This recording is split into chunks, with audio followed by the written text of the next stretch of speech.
ನಮಸ್ಕಾರ. ಕಾಫಿ ಆಯ್ತಾ ಸ್ನೇಹಿತರೆ? ಕಳೆದ ಲೋಕಸಭಾ ಚುನಾವಣೆಯಲ್ಲಿ ಬಿಜೆಪಿ ಬಹಳಷ್ಟು ಅತ್ಯುತ್ಸಾಹದಿಂದ 400 ಪಾರ್ ಅಂತ ಹೇಳ್ಕೊಂಡು ಚುನಾವಣೆಗೆ ಸ್ಪರ್ಧೆ ಮಾಡಿದ್ರು.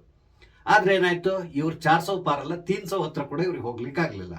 ಕೊನೆಗೆ ಈ ಸರ್ಕಾರ ರಚನೆ ಮಾಡ್ಲಿಕ್ಕಾಗಿ ಇವರು ಚಂದ್ರಬಾಬು ನಾಯ್ಡು ಮತ್ತೆ ನಿತೀಶ್ ಕುಮಾರ್ ಇವರ ಸಹಾಯದಿಂದನೇ ಸರ್ಕಾರ ಮಾಡ್ಬೇಕಾಗಿ ಬಂತು. ಅಂದ್ರೆ ಅವರು NDA ಕೂಟದಲ್ಲೇ ಇದ್ರು, ಆದ್ರೂ ಕೂಡ ಅವರಿಬ್ರು ಯಾವಾಗ ಬೇಕಾದ್ರೂ ಇವ್ರಿಗೆ ಕೈ ಕೊಡುವಂತ ಸಾಧ್ಯತೆಗಳಿದ್ದಿತ್ತು.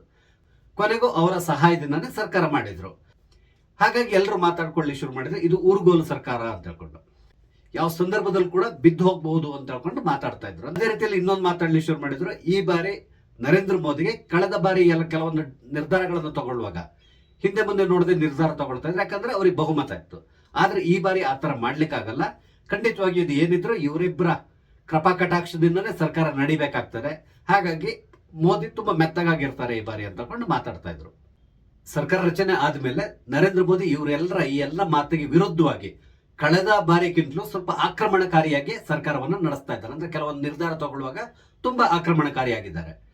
ಇದು ಬೇರೆ ವಿಷಯ. ಇದ್ರ ಮಧ್ಯದಲ್ಲಿ ಎಲ್ರಿಗೂ ಇದ್ದಿದ್ದಂತಹ ಡೌಟ್ ಏನು ಅಂದ್ರೆ, ಈ ಸರ್ಕಾರ ಹೆಚ್ಚು ದಿನ ಬಾಳಿಕೆ ಬರಲ್ಲ. ಇದಕ್ಕೆ ಮುಖ್ಯ ಕಾರಣ ಏನು ಅಂದ್ರೆ JDU-ನ ನಿತೀಶ್ ಕುಮಾರ್. ಯಾಕಂದ್ರೆ ಇವರಿಗೆ ಒಂದು ಬಹುದೊಡ್ಡದಾದಂತಹ ಹೆಸರಿದೆ, ಪಲ್ಟು ರಾಮ್ ಅಂತೇಳಿ. ಪಲ್ಟು ರಾಮ್ ಅಂದ್ರೆ ಒಂದ್ ಕಡೆಯಿಂದ ಇನ್ನೊಂದ್ ಕಡೆ ಜಂಪ್ ಮಾಡುವಂತಹ ಮನುಷ್ಯ ಅಂತೇಳಿ. ಯಾಕಂದ್ರೆ ಈ ಹಿಂದೆ ಹಲವಾರು ಬಾರಿ ಅವರು NDAಗೆ ಬಂದಿದ್ರು, NDAದಿಂದ ಹೊರಗಡೆ ಹೋಗಿದ್ರು, ಈ ತರ ಮಾಡ್ಕೊಂಡು ಬಂದಿದ್ರು ಅವರು. ಅದಾದ್ಮೇಲೆ ಬಿಹಾರದಲ್ಲೂ ಕೂಡ ಅಷ್ಟೇ, ಅವ್ರಿಗೆ ಬಹುಮತ ಇಲ್ಲ ಅಂತ ಹೇಳಿದ್ರು ಅವರೇ ಚೀಫ್ ಮಿನಿಸ್ಟರ್ ಆಗ್ತಾರೆ. ಅದಕ್ಕೆ ಕಾರಣ ಬಿಜೆಪಿಯಿಂದ ಸಪೋರ್ಟ್ ತಗೊಂಡು ಒಮ್ಮೆ ಚೀಫ್ ಮಿನಿಸ್ಟರ್ ಆಗ್ತಾರೆ, ಕೊನೆಗೆ ಇವ್ರನ್ನ ಬಿಟ್ಟು RJD-ಯಿಂದ ಸಪೋರ್ಟ್ ತಗೊಂಡು ಇನ್ನೊಮ್ಮೆ ಚೀಫ್ ಮಿನಿಸ್ಟರ್ ಆಗ್ತಾರೆ. ಈ ತರ ಮಾಡ್ಕೊಂಡು ಬಂದಿದ್ದಾರೆ ಅವರು. ಹಾಗಾಗಿ ಇವರಿಗೆ ಪಲ್ಟು ರಾಮ್ ಅಂತ ಕೊಂಡೆ ಅಡ್ಡ ಹೆಸರು ಇದೆ. ಈಗ ಏನಾಗಿದೆ ಅಂದ್ರೆ, ಈ ಪಲ್ಟು ರಾಮ್ ಪುನಃ ಇನ್ನೊಂದು ಜಂಪ್ ಮಾಡ್ತಾರ ಅಂತ ಹೇಳ್ಕೊಂಡು ಕೆಲವರೆಲ್ಲ ಮಾತಾಡಲಿಕ್ಕೆ ಶುರು ಮಾಡಿದ್ರೆ. ಹೆಚ್ಚು ಕಡಿಮೆ ಇದೊಂದು 4-5 ದಿನದಿಂದ ಈ ಒಂದು ಮಾತುಕತೆ ನಡೀತಾ ಇತ್ತು. ಇದಕ್ಕೆ ಕಾರಣ ಏನು ಅಂತ ಹೇಳಿದ್ರೆ, ಇತ್ತೀಚೆಗೆ ಲಲ್ಲು ಪ್ರಸಾದ್ ಯಾದವ್ ಕೊಟ್ಟಂತ ಒಂದು ಹೇಳಿಕೆ. ಏನಂತ ಹೇಳಿದ್ರೆ, ಹಾಗಾದ್ರೆ ಅವ್ರು ಹೇಳಿದ್ ಬೇರೆ ಏನೂ ಅಲ್ಲ, ಇಂಡಿ ಒಕ್ಕೂಟದ ಬಾಗಿಲು ಸದಾ ತೆರೆದಿರ್ತದೆ ನಿತೀಶ್ ಕುಮಾರ್ ಅವರಿಗೆ. ಅವ್ರು ಯಾವಾಗ ಬೇಕಾದ್ರೂ ಬರ್ಬೋದು, ಬೇಕಾದ್ರೆ ಈವಾಗ್ಲೇ ಬೇಕಾದ್ರೂ ಅವ್ರು ಬರಬಹುದು ನಮ್ಮ ಜೊತೆಗೆ. ಅವ್ರು ಬಂದ್ರೆ ಅವ್ರನ್ನ ಸ್ವಾಗತಿಸ್ತೇವೆ, ಅವ್ರಿಗೆ ಏನ್ ಬೇಕೋ ಆ ಸ್ಥಾನಮಾನವನ್ನ ಇಂಡಿ ಒಕ್ಕೂಟದಲ್ಲಿ ಕೊಡ್ತೇವೆ ಅಂತ ಹೇಳಿದ್ರು. ಹೀಗೆ ಹೇಳಿಕ್ ಮುಖ್ಯ ಕಾರಣ ಅಂದ್ರೆ, ಈ ಇಂಡಿ ಒಕ್ಕೂಟ ಪ್ರಾರಂಭ ಆದಾಗ ಮೊದಲ ಮೀಟಿಂಗ್ ನಡೆದಿರೋದೇ ಪಾಟ್ನಾದಲ್ಲಿ.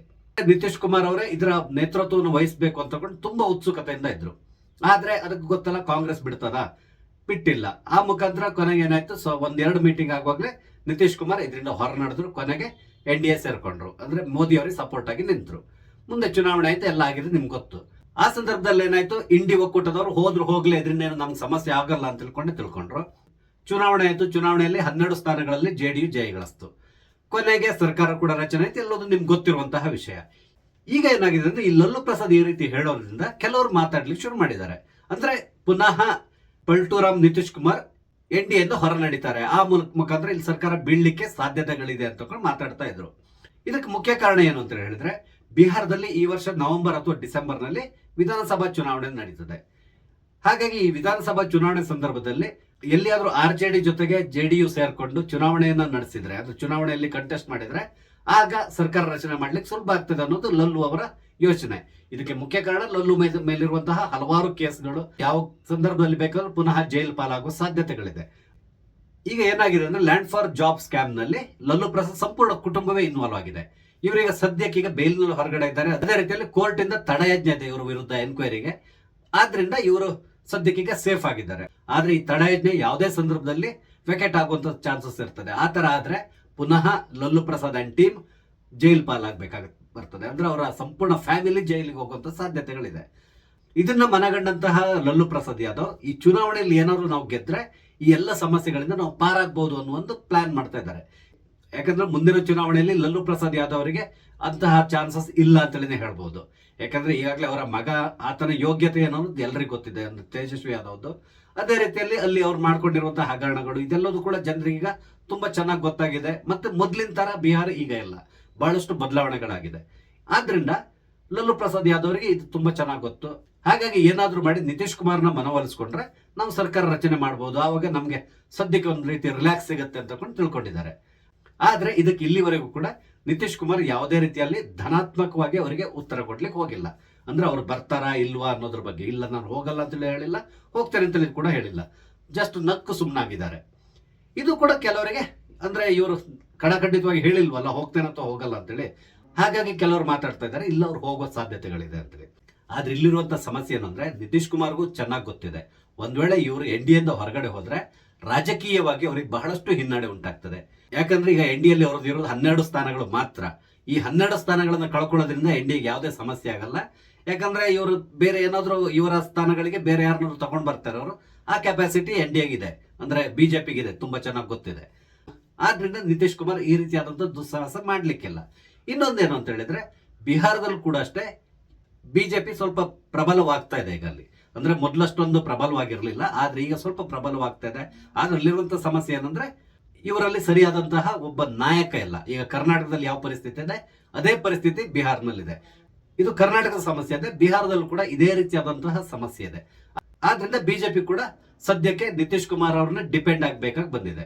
ಹಾಗಾಗಿ ಅವರಿಗೆ ಸೀಟ್ಗಳು ಕಮ್ಮಿ ಇದ್ರು ಕೂಡ ಇವರು ಅವರಿಗೆ ಸಪೋರ್ಟ್ ಮಾಡ್ಕೊಂಡು ಹೋಗ್ತಾರೆ, ಅವ್ರನ್ನೇ ಪುನಃ ಮುಖ್ಯಮಂತ್ರಿ ಮಾಡ್ತಾರೆ. ಈ ರೀತಿ ಮಾಡ್ಕೊಂಡು ಹಿಂದ್ಗಡೆಯಿಂದ ಇವ್ರು ನಿಂತಿದ್ದಾರೆ.